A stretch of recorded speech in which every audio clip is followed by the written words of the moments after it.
Okay, well, good morning, everybody, and welcome. I'm Shelley Lindfelser, a lay leader here at United Faith Community, and I'll be leading our discussion worship Sunday this morning.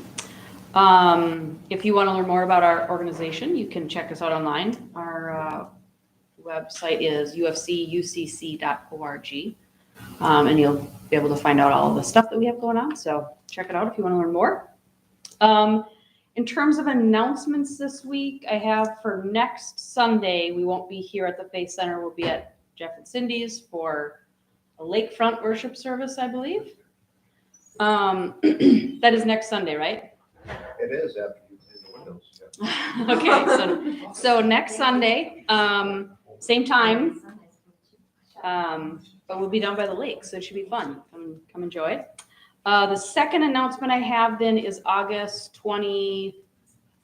Is that right, Oli? August 27th for the campfire service? Yep. Okay, so campfire service will be August 27th at Sharon and Oli's, which is just outside of Buffalo here. We'll have swimming at 3 and a potluck at 5. And then the worship service in front of the campfire will be at 6. So you can come and partake in as much or as little as you want. That's all I have for announcements. Are there any others from anybody? No? Okay, great. Well, I'll invite you guys to stand and we'll pass the peace the way we usually do using American Sign Language. I'll show you guys and you can follow along with me. So it goes like this: peace be with you, and the response is, and also with you. Thank you. You may be seated. So, as I had mentioned, I'm a lay leader here, and so I'm actually going to be sharing a sermon from somebody that I found. Actually, I should say they found me again. However you want to say it. I subscribe to a blog by a pastor. Her name is Nadia Bolz-Weber. She does, I think she'd refer to it as a blog. So I get weekly emails from her. It's called The Corners. I highly recommend it. It's very, very informative, and I really love her messages. This is actually her sermon from last Sunday. But as I read it this week and was preparing for Sunday, it just really spoke to me. So that's why I've decided to share her message today with you all. And then we'll, at the end, have our discussions. I'll throw some questions out, and we can kind of talk through it and obviously share everybody's ideas like we normally do for our discussion and worship. So again, it's The Corners, and if anybody's interested in learning more about it, I certainly can share how you can subscribe to it too if it's of interest. So her sermon and her message is called Faith and Breath. And it's kind of an apocalyptic sermon, which she'll talk a little bit more about, and again, I'll share as we go along. It's based on the scripture from Luke 21, verses 25 through 36. So I'll share that with you now here. There will be signs in the sun, the moon, and the stars, and on the earth, distress among nations, confused by the roaring of the sea and the waves. People will faint from fear and foreboding of what is coming upon the world. For the powers of the heavens will be shaken. Then they will see the Son of Man coming in a cloud, with power and great glory. Now, when these things begin to take place, stand up and raise your heads, because your redemption is drawing near. Be on guard so that your hearts are not weighed down with dissipation and drunkenness and the worries of this life, and that day does not catch you unexpectedly like a trap. For it will come upon all who live on the face of the whole earth. Be alert at all times, praying that you may have the strength to escape all these things that will take place and to stand before the Son of Man. So again, the title of her sermon, Fear and Breath, an apocalyptic sermon, is also, she actually also has it as a live video. So again, certainly can share that with you as well. I'll try to do my best impression of her, I guess, today. So her sermon begins, one of the more humbling things about getting older is realizing that you've started to embrace things you used to make fun of. Things like vastly increasing the font size on your cell phone and going to bed at 8:30. And like how if 7 years ago when I was competitively doing CrossFit, you had told me that I would eventually give it up for all things yoga, something I used to make fun of and that I am not good at all. I would have laughed in your face. Yet here I am, 53 years old, and all I do is go on long walks and do yoga badly. But when I started with the yoga, I struggled with more than just revolved triangle pose, which I think is for sure the most unethical pose of all. I also struggled with the absurdity of listening to a 24-year-old girl from Iowa tell me to not forget to breathe. When the fact is, I had breathed just fine without having to be reminded for like my entire life. Thank you very much. I'm a few years into this yoga thing now, and while I still get angry in revolved triangle pose, I found myself becoming more and more interested in the breath, as ridiculous as it might sound. But I'm specifically interested in the breath as a Christian. I bring this up because there have been several times this week that I have been overcome by fear and rage, which I now have started calling frage. Fear and rage, when combined, are like a speedball of emotion. Together they cause my chest to tighten and my cortisol levels to spike. And I guess what I'm trying to say is that this week I really could have used a 24-year-old girl from Iowa reminding me to breathe. Because I could really use some comfort or calming right now, or at least a way to regulate my nervous system, which is all just a long way of admitting to you that I chose this weird gospel reading we just heard. There will be signs in the sun, the moon, and the stars, and on the earth distress among nations. People will faint from fear and foreboding of what is coming upon the world. Now, I am usually a lectionary preacher. 99% of the time, I choose to preach from whatever text is assigned for that week. And this week, I tried. I tried to preach about the story of Jesus sending out the 70, but all I could think about is if there was ever a time for a good apocalypse, it would maybe be now. Ironically, when apocalyptic texts are assigned in the lectionary during stressful times, I tend to groan out loud, like, oh, how in the world can I possibly preach this bonkers stuff? But this week I had no idea how I could possibly preach anything else. Now, if you are someone who hears these kinds of apocalyptic messages as terrifying, you are not alone. But they were originally written to have the opposite effect. They were literally written to bring comfort and calm to those living in tumultuous times, to help them regulate their own nervous system, so to speak. And friends, I choose this particular apocalypse. People will faint from fear and foreboding of what is coming upon the world. Not just because we are living in some apocalyptic times, but because of the way breath shows up in that verse. Ever since beginning a yoga practice, my ears perk up anytime I read about breath in the Bible. Like how in Genesis, God breathed into dust to create human beings. How it is from God's own breath, the first earthlings were given life. And how the prophet Ezekiel had a vision of a valley of dried bones, and God gave him breath to breathe upon the bones which came together and then danced. Again, breath equals life. And how when Jesus died on the cross, it was when he breathed his final breath. The text tells us he gave up his spirit.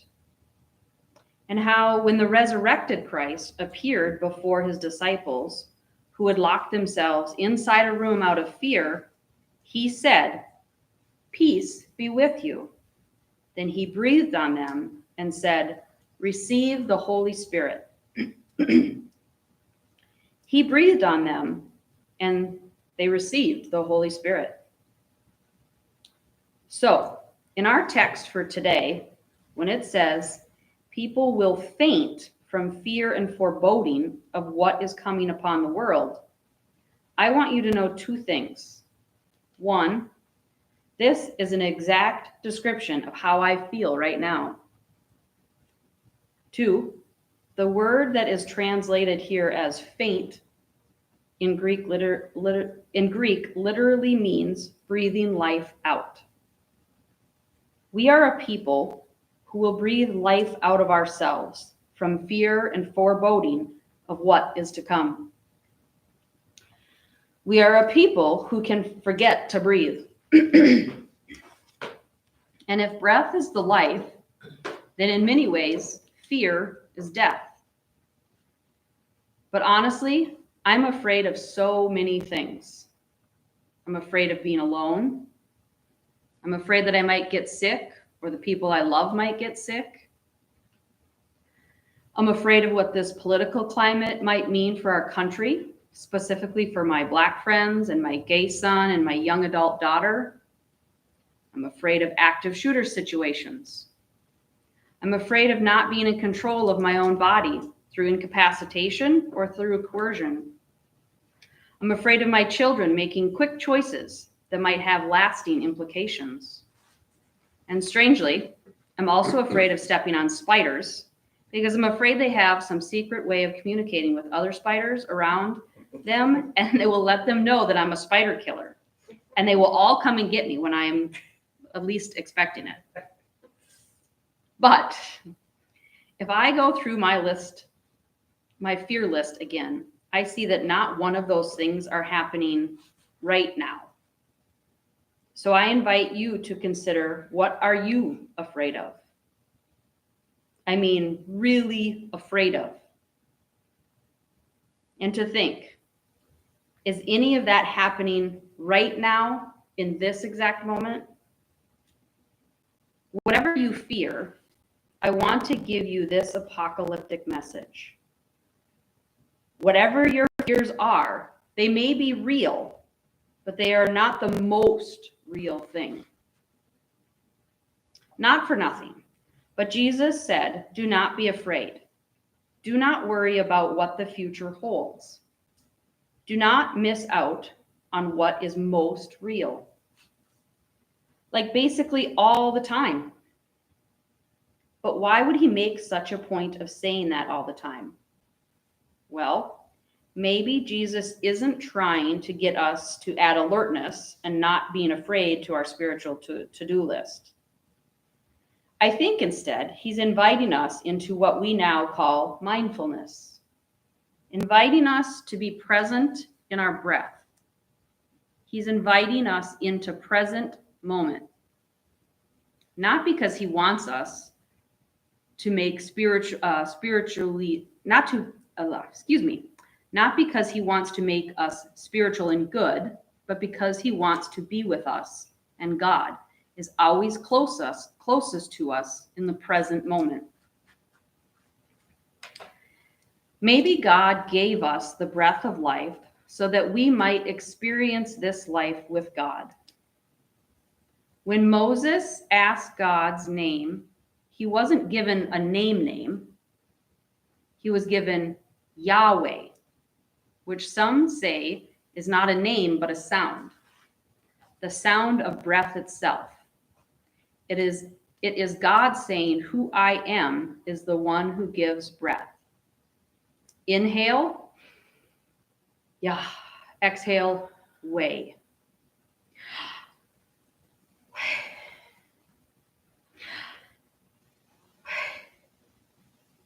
Which stay with me here, strangely makes me contemplate gaseous oxygen.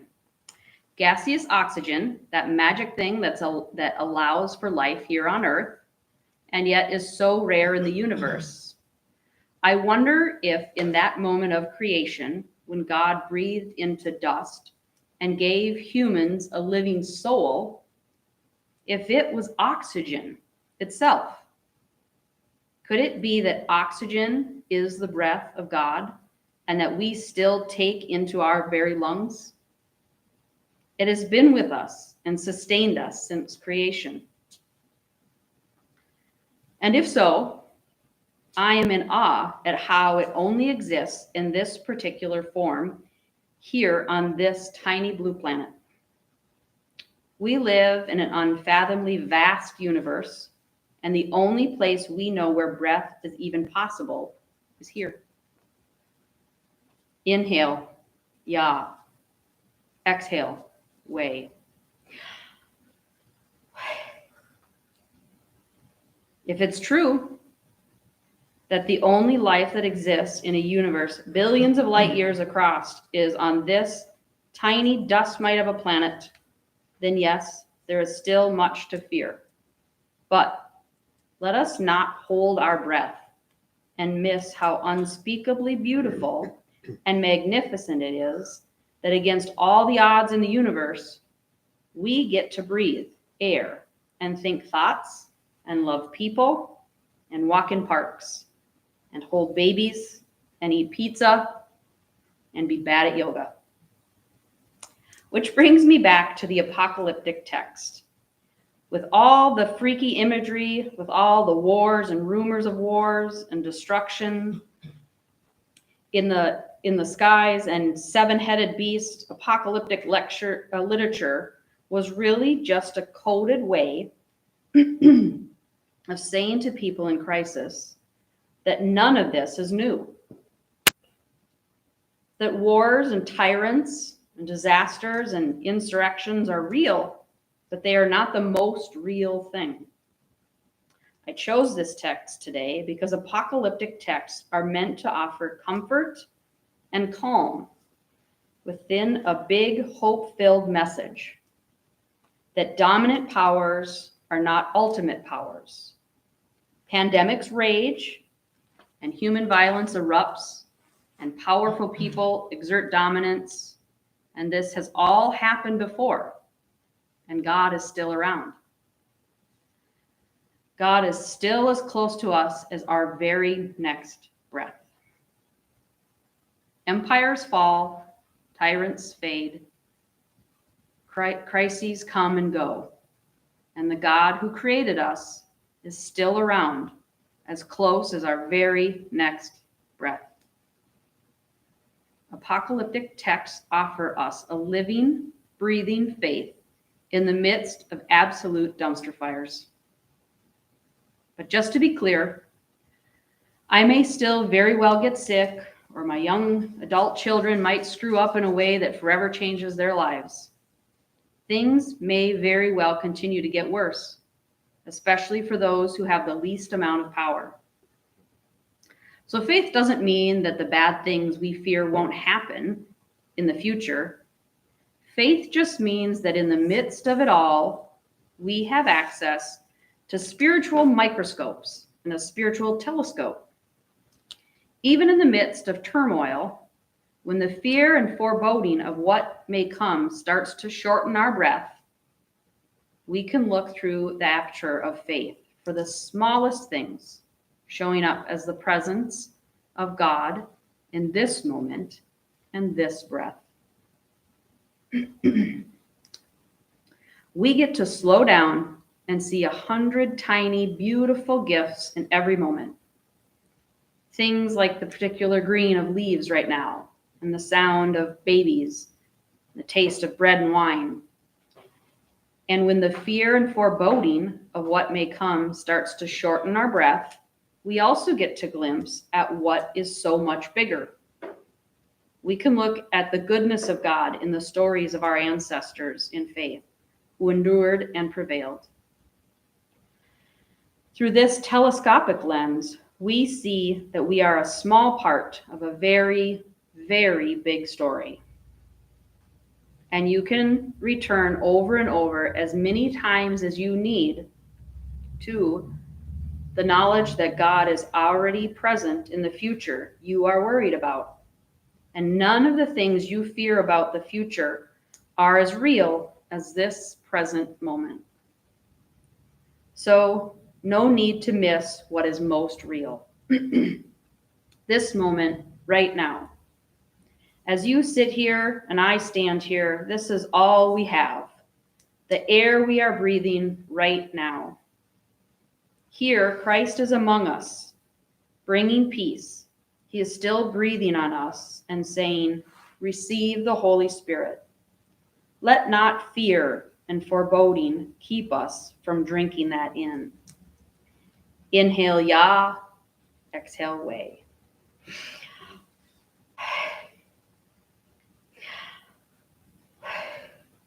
Amen. So now we'll kind of transition into our discussion time. Again, I appreciate the message from Nadia. I think it was a very powerful message given all of the chaos that it can feel like is going around us at any one moment. So the first question that I wanted to ask people, and this is more of a take a moment internally and kind of think about it, is what's your list of fears? She listed out kind of her fears. Just take a moment and what are those things that you're thinking about that really make you afraid right now? And if you feel comfortable sharing one or two, great. But if you just want to take this moment and collect your fears because they're important to recognize, but then also, again, to be in this moment and realize they're not right here, right now. So I'll just give you guys kind of a moment to think about those fears. And again, if you feel like sharing, please do.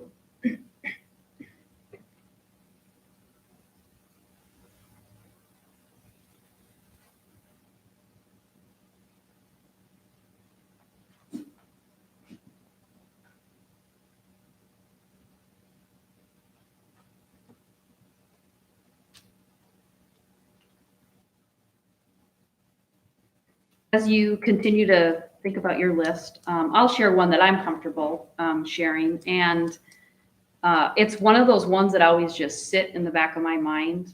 It's not always a day-to-day thing. But I do have a fear of some of the small life choices I might make that maybe bring me down a path I wasn't intended to go on. It can be overwhelming, so I try not to think about it. But if I make this choice, am I wasting an opportunity? I fear that a lot, and then what I tend to do in those moments is I go back. So she talked a bit about looking forward and being afraid of what's going to happen in the future. I oftentimes will have a fear of something I chose, and then in my back, like I'll look back and go, oh, well, I should have chosen that. Oh, I should have done that. So it's more of a regret than a future-facing fear. That's kind of one of my fears that I always struggle with. And the spiders, I guess, too. I'm not a fan of the spiders.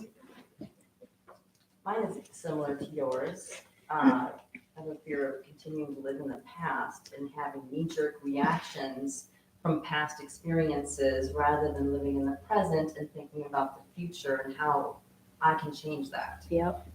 Yeah. Absolutely. And that is what I actually, Shelly, my partner, and I are working on now. And sometimes it feels difficult because I catch myself being judgmental, like in the car when I'm driving, and I'm like, stop. Yep. But it's just a matter of being aware and catching yourself and changing that. Mm-hmm. Yeah. But sometimes I'm like, this seems difficult because I'm so programmed. Yep. Yeah, I do the same thing. Mm-hmm. I feel like I almost waste so much of my present focused on the past. And it's like, you can't change it. There's nothing you can do but. Yes, and you can't dwell on it because you need to move forward and think about how you want your future to look. Yeah. And it can kind of become a spiral of, I'm now regretting that I was regretting something in the past. And so I'm regretting a regret of a regret of a, and it's like, okay, stop.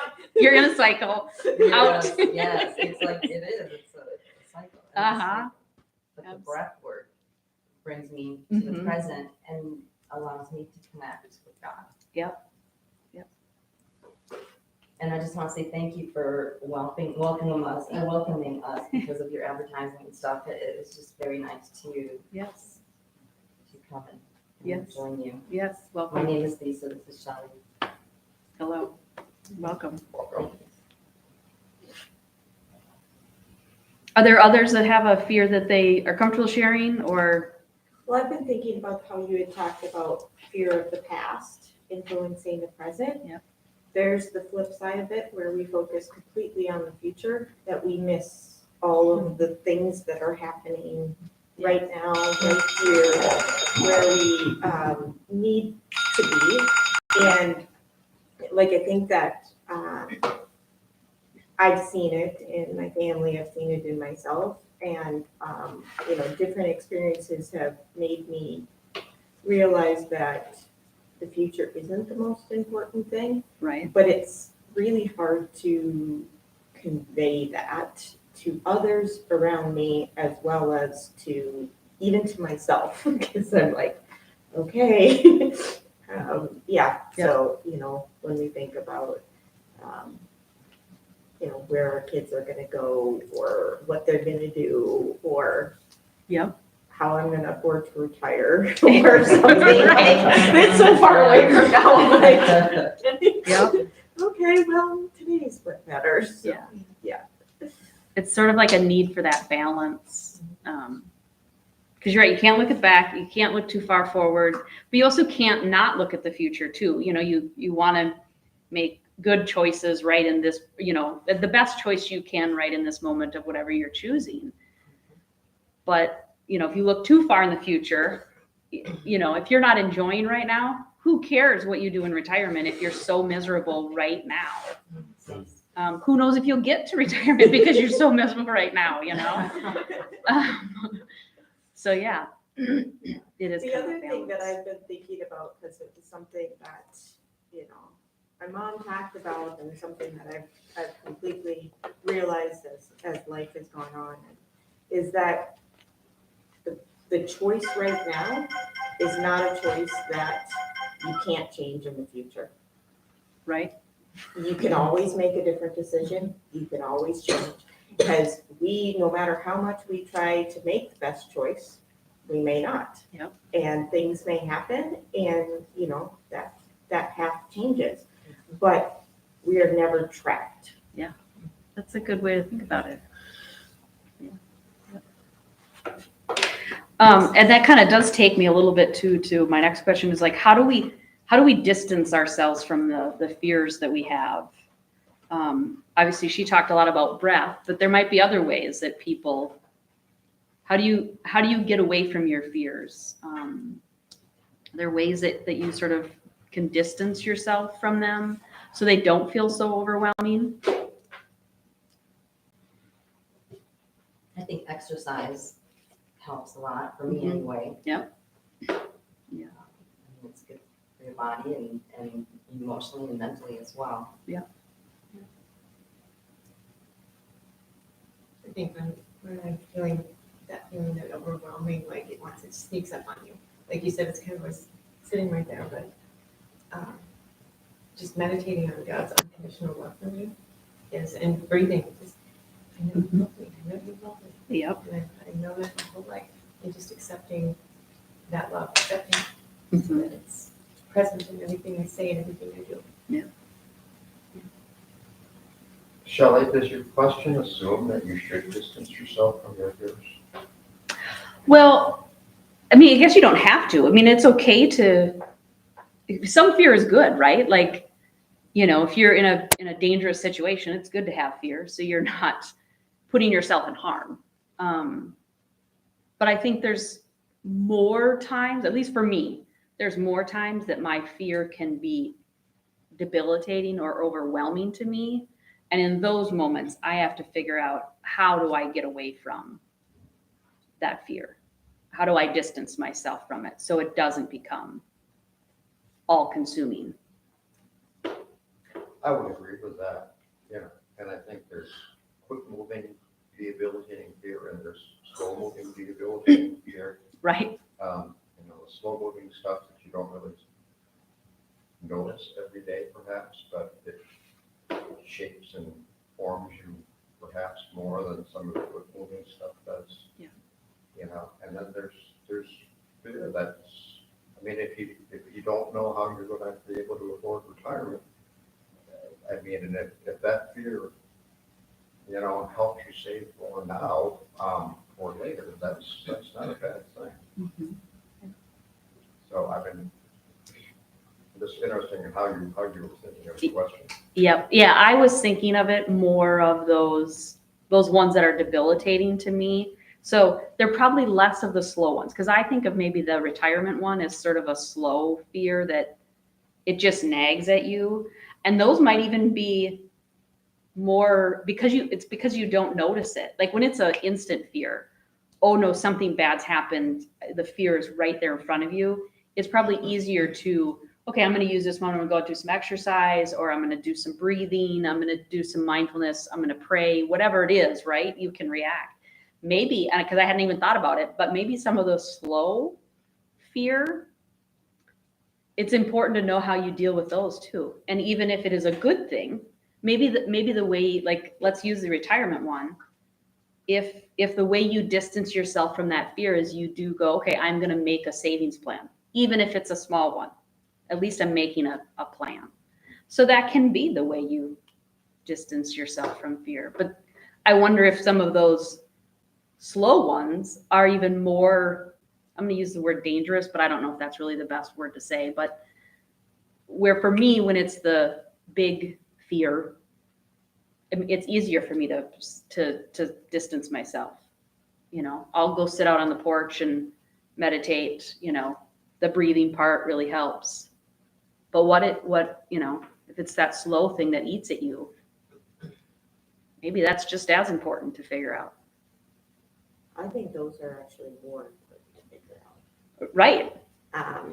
And for me, on those ones that are the nagging fears that can be overwhelming and take time, it seems to be important to have some sort of plan over something that I can control. Like, okay, I have no idea what retirement's going to look like in, quite a few years, but I can do a little bit right now that's within my personal control.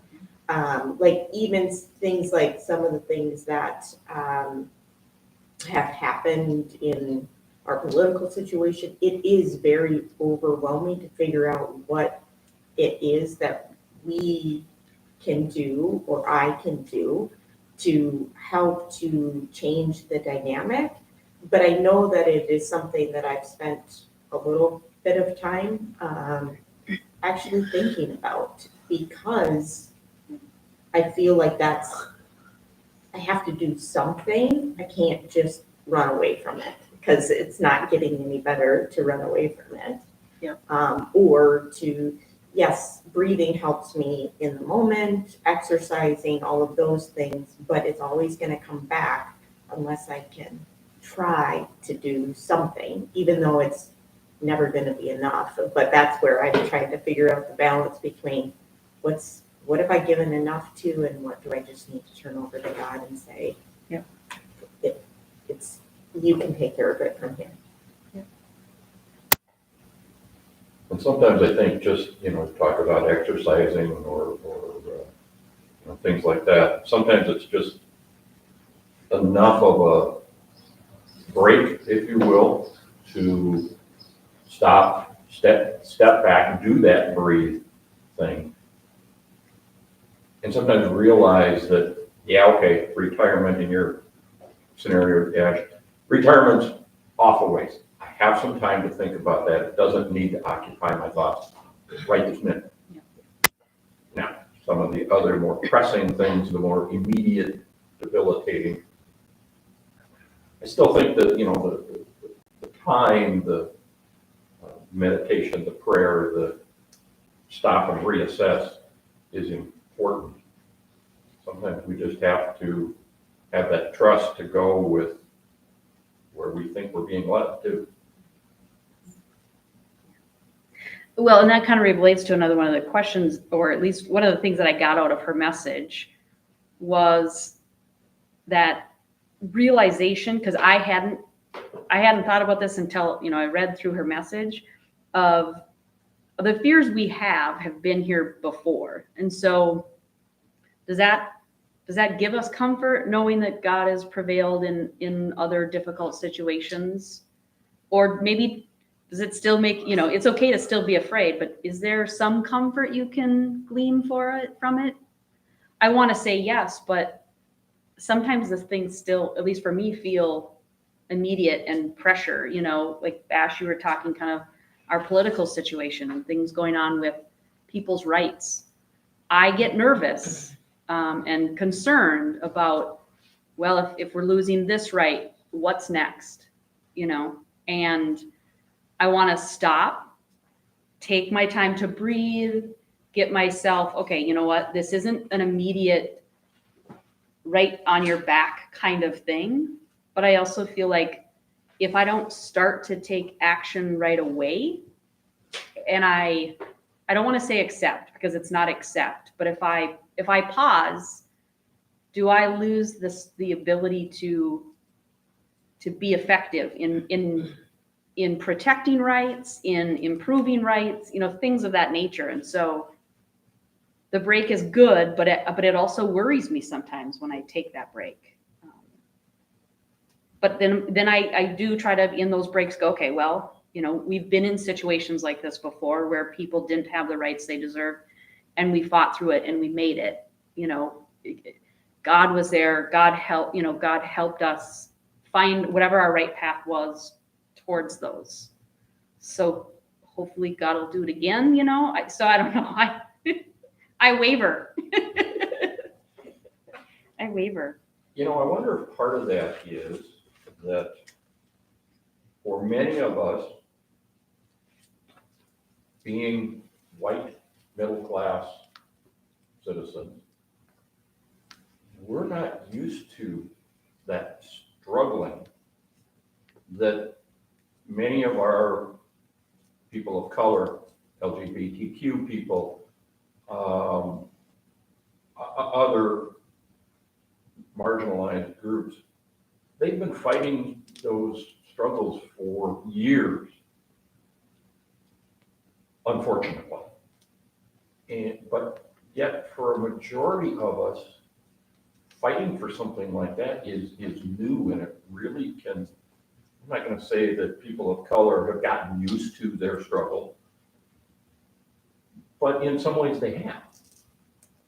And for a majority of us, trying to fight for something like we're experiencing now politically, for example, it's a new feeling. I know for myself, it's an uncomfortable feeling. I don't like the political visions that are happening in our country. And we don't, we're not used to it. I think you can somehow accommodate things like that if you've been down that road before, so to speak. Well, I think it's more than being white and middle class. I think that what you're saying, Oli, is being white and middle class and male. That too. Because I think the women, they're a whole lot closer to this than white middle class men.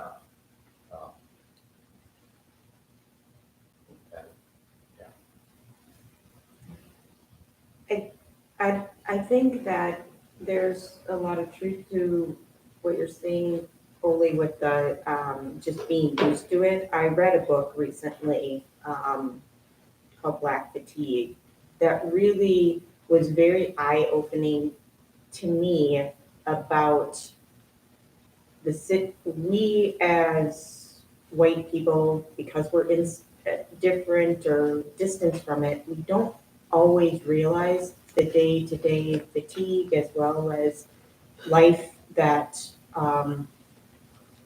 Black brothers and sisters in our country live, and how it really, for them on a personal level, it really illustrated, like, we tend to think that, okay, it's slowly gotten better over time. But that was very eye-opening in the fact that in reality, it has not. Right. It has not gotten better. So therefore, their reality is they have to get used to it. There hasn't been a choice because it hasn't gotten better. And so I think we're uncomfortable right now because kind of feels like, at least for women in some of the areas of our lives, that we may not have those choices, that we have to a lot of degree taken for granted, that we assumed that in our country, once something is there, that it can't be taken again, and that is not true.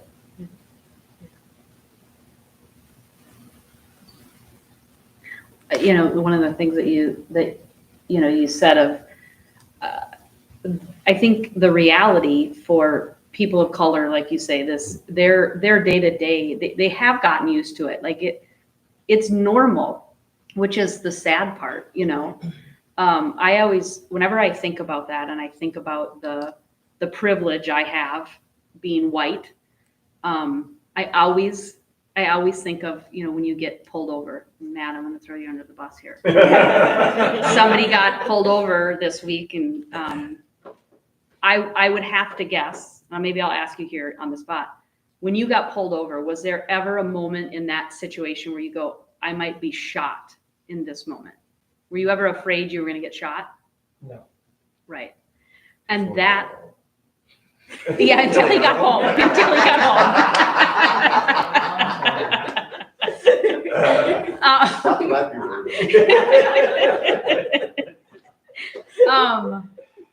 Yeah, but that's always the one I think of, because I know, like, I get that, you know, you get pulled over, you're like, oh God, what did I do? You know, my heart starts racing, I get nervous. Oh, you know, okay, where's my insurance? And I'm going through all of the things I have to think about. Not once did I ever go, okay, well, is this the moment that I might get shot? I might die in this moment because I was speeding, because I didn't have my seatbelt on. No, never have I ever had that thought. And I would imagine many of us in this room, as many times as any of us have been pulled over, that's not a fear that crosses your mind. And to just know that that's somebody's normal, that's somebody's reality of, you know, I don't want to say I don't think twice about speeding, because, you know, I try to, but you know, I do, right? I'm in a hurry, something, but I don't put it as a fear of, is this going to cost me my life? You know, Jeff, I remember you telling a story one time of being behind somebody I think it was on like 394, and they were going slow, and you're like, come on, you know, and here it turned out to be, I think, a black man, and you go, you know what? I know why you're only going the exact speed limit, you know? And yet here we are being frustrated with you. And you are sitting there going, you know, not that I'm sure he was truly sitting there thinking that, but it's got to be in the back of his mind. I wanted to exercise my privilege and go faster than the posted speed limit. Yep. I wanted to say, I can go to the speed limit. Uh-huh. Yep.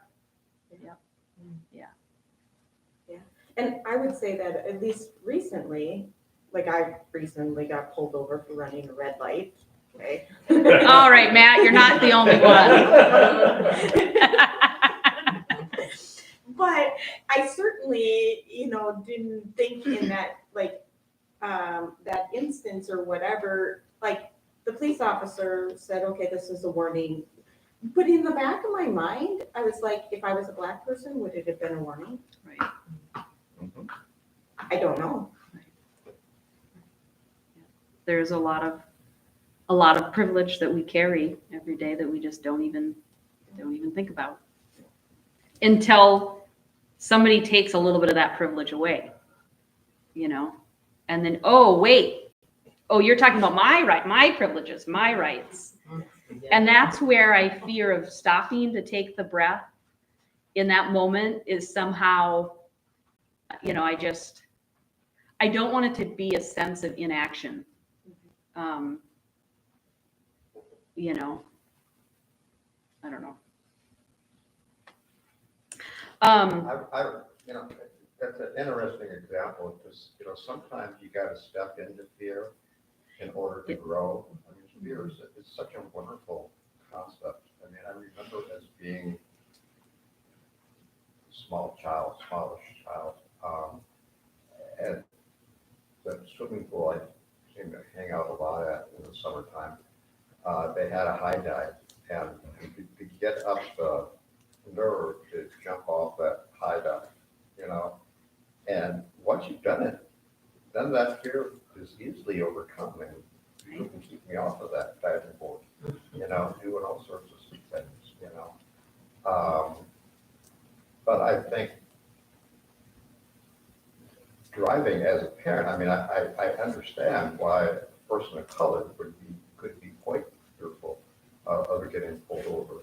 But I also remember as a parent when my children got their licenses at 16 and how fearful it was in a way just to give them the keys to the car and say, hey, here, go and drive. And it wasn't that I didn't trust either one of them at all. It was, there's a lot of crazy people out there. And, but at the same time, they had to do it, you know, and so you just got to push through that and pray for the best, and you know, you just got to push through the fear, and one to do that, and one to listen to the fear and say, well, that's really, you know, you really shouldn't poke the big black bear in the nose, kind of thing. In the moment, it can be really hard to just decide what choice you're going to make there. When you think of the fear that was in the people's minds at the parade in Chicago, could you imagine yourself being at something so innocent as a parade, Right. and then hear gunshots? That would be a real fear. Well, I guess I'd like to ask our young people. There's been a number of shootings in schools in recent years. Does, I mean, do you guys have a fear now of that? I am very, it's not, I probably should. I don't though, because it's always well, I'm one in a million. There's so many other schools nearby that could have that happen. Why would it happen to mine? That's my thought process. And I suppose that could be just a way of making it seem less of a threat. Because that's how we think when it comes to a lot of those. It's like, this is quite literally a 1 in a million chances. And rarely will you deem genuine danger. But when the time comes, that's when you should be scared. But when it's 1 in a million, I would not. I don't ever think of it like that. Well, it's interesting in those situations too, people know ahead of time because a lot of these shooters are talking about it happening. So people, like they say, they need to say something.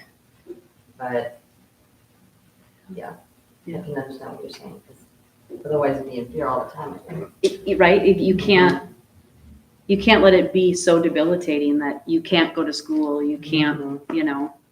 I asked my youngest son, 16, right after hearing about another school shooting, I'm scared. I was like dropping him off at school. I'm thinking, and I'll get texts or notifications saying, you know, they have been through lockdown or whatever happens in Monticello.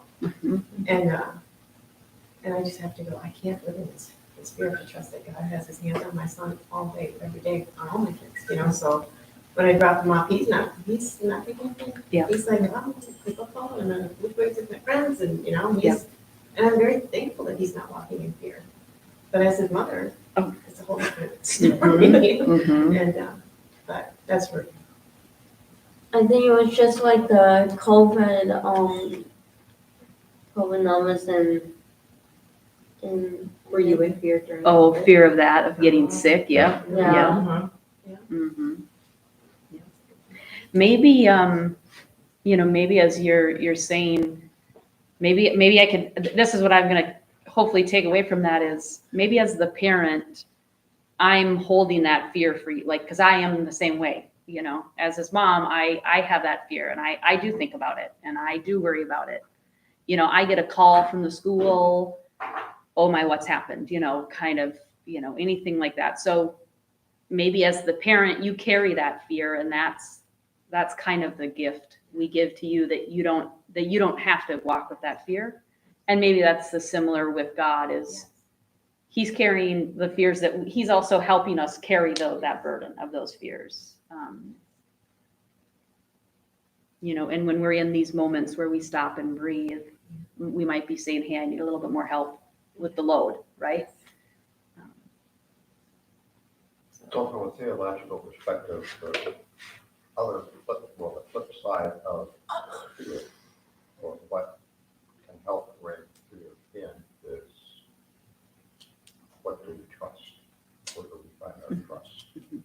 Whether it's ultimate trust in God, or whether it's in school drills or school officials to keep children safe in school, or better safety equipment on cars to prevent accidents, or better trained police officers, whatever. What do you trust? That's going to lower that fear. Well, and to kind of bring it all together, and that idea, I think it was very interesting how she talked about apocalyptic texts were at a time meant to comfort people. And so I would have never ever read an apocalyptic type text from the Bible and said, oh, well, this is comforting. You just don't, I don't read it that way. But now, listening to her talk about it, and I think the kind of the ending point of her message, where, tyrants fade, empires fall.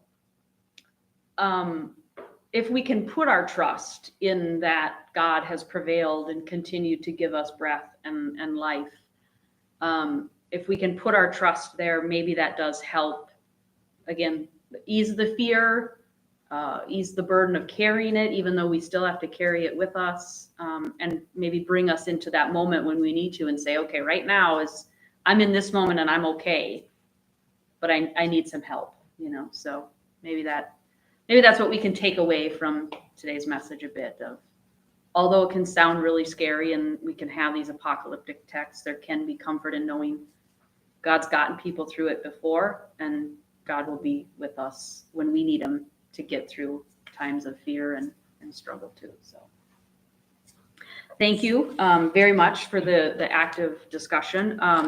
I'll close today with a prayer. So this is kind of the time we do sharing of joys and concerns. Although Donna and Greg are not with us, they asked for prayers today. I know they have a lot going on right now with moving and planning for all of that and their health struggles. So we can lift up Donna and Greg in our prayers. Are there any other joys or concerns anybody wants to lift up today?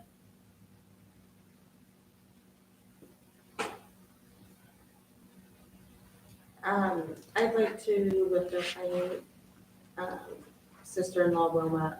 She is being baptized today. But in addition to that, I just some prayer. She's doing very, very well, I would say, considering the fact of all the life changes that she's had in her life recently. But just prayers that God can continue to be with her and supporting her on this journey, because there are moments that it's hard.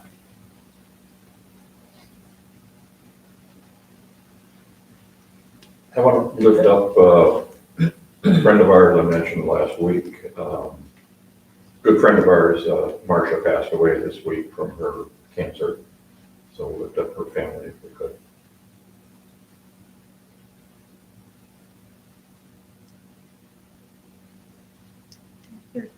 Joys or concerns? I just, a prayer, but it seems like the times that we've been living in haven't been all that great for some time. But they've taken another turn, and I think I think we just have to hold each other that much closer. And I'm thinking especially of the 4 Supreme Court decisions that came out at the end of June. And I think that just puts it all on so many different things, whether it's women's rights, expanded gun rights, restricted Native American rights, restrictions on what the government can do to protect the environment. Those are all really, really heavy issues that are out there now.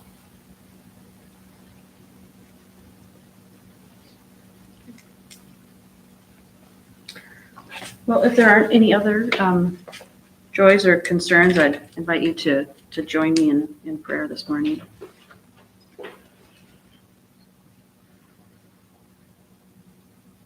Holy and gracious Creator of this earth, we thank you for bringing us together today to be your people. We thank you for walking us through this journey as we talk about all of the fears that we may face, as well as the fact that you breathe life into us every day and in every moment, and that we have that ability to be with you in those breaths. We also recognize that there are many difficulties and struggles in the world, and we lift those up to you and ask for your strength and guidance. Specifically, we lift up to you our friends Donna and Greg, who are struggling with some medical concerns, as well as have just a lot of pressure with things in life, and lifting them up to give them your strength. We're grateful for the strength that you've given to folks that are going through difficult times. We celebrate Wilna's baptism and recognize that brings her even closer to you, and knowing that you'll be there with her and help her as her day and world changes kind of day to day, as life has morphed in front of her very unexpectedly. And we know that your presence with her can give her peace and strength as she needs it, as she goes through this journey. As we celebrate things like baptism, there's also the loss of life that we raise up to you, specifically Marcia's family, as they deal with her passing from cancer. It's never easy, even if it is something you know about and you've seen someone struggle through a disease. Be with that family and let them know that you're there, and surround them with your love and grace as they go through this journey.